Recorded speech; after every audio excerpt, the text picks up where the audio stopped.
in this video, we want to integrate this expression. Once again, we look at the expression inside the radical sign, the expression inside the square root sign, if I may. So that is x squared plus 4, and that, like we said, reminds me of tan squared plus 1.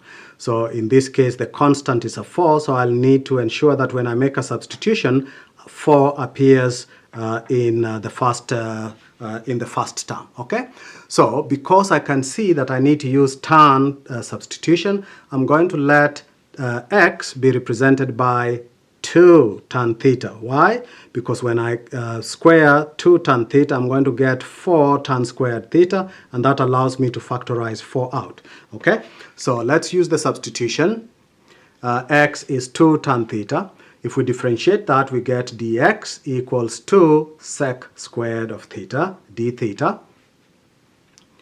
All right, that's the derivative of tan theta is sec squared of theta.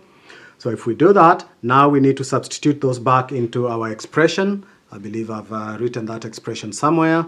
So substitute this into our expression. We want to substitute this here. So first of all, I'll get rid of x squared and replace it with 4 tan squared of theta, like that. Okay, and then I'm going to remove this and replace this one here with 4 tan squared of theta. Okay, then plus that, like that. And dx has to be replaced by 2 sec squared of theta d theta.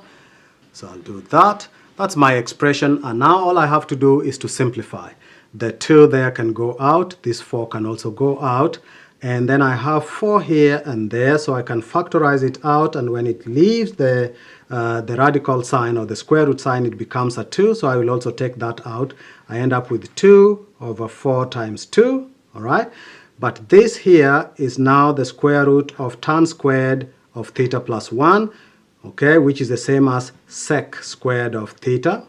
If I find the square root, that becomes just 1 sec theta. Okay, let's see.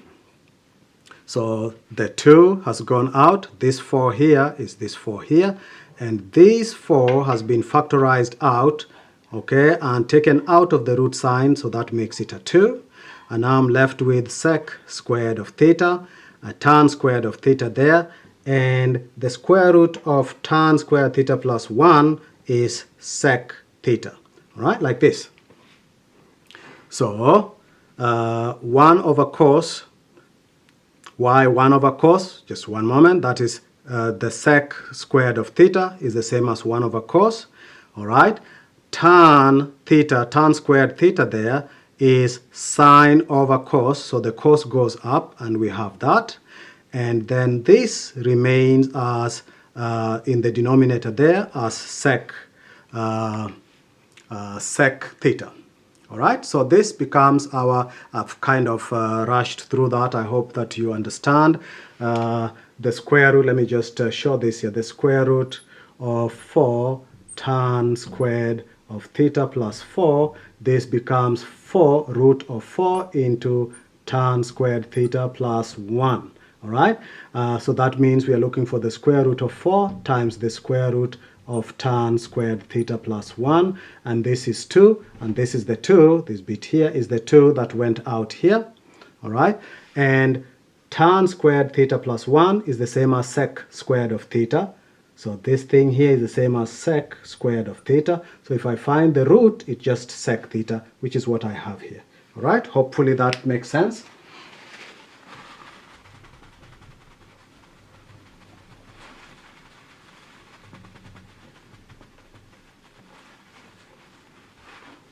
Okay, and therefore we can now simplify this. Cosine here can go with that cosine, they can cancel out. All right, so the cosine cancel out, and I am left with sine squared down there and sec down there. Well, 1 over sec is the same as cosine, so I can take it back up, and I will have sine cosine over sine, like this. And of course, 2 and 2 will cancel, so I only remain with a quarter. So I have a quarter of cosine of theta over sine squared of theta, like that. So that cosine is 1 over sec, and then I have sine in the denominator, and this is much easier to differentiate because the numerator is the derivative of the denominator. So that makes life very easy. If we let u be sine of theta, let u be sine theta, then du is cosine of theta d theta. All right. If we substitute those in here, then we can see cosine theta d theta is here, cosine theta d theta. So I'll remove all that and put delta du. And sine squared, I will remove sine squared and put u squared there. So I end up with,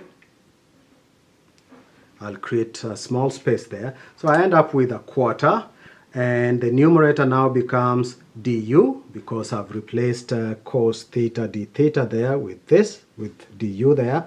And the denominator becomes u squared because it was sine squared, and sine theta is u, so sine squared becomes u squared.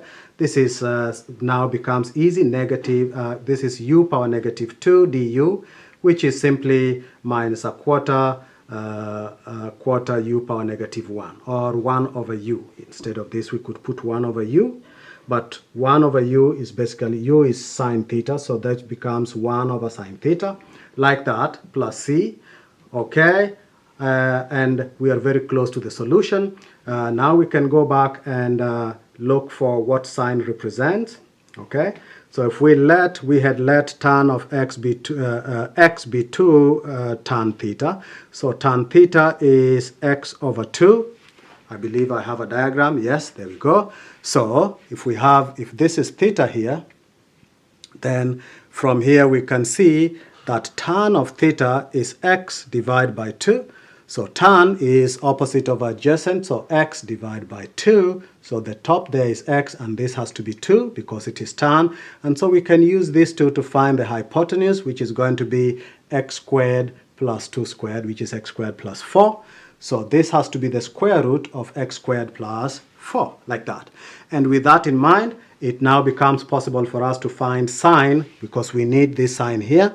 So we can now go up there and say sine of theta has to be x over the square root of x squared plus 4, but sine is in the denominator, so x will be here, so it's x divided by this, which is to say that this function goes up, and we have the square root of x squared plus 4 divided by x. So our answer becomes minus a quarter of the square root of x squared plus 4, everything divided by 4 plus c, and that's the integral, that's the result of that integral there. Okay, thank you very much. Let's see the next question.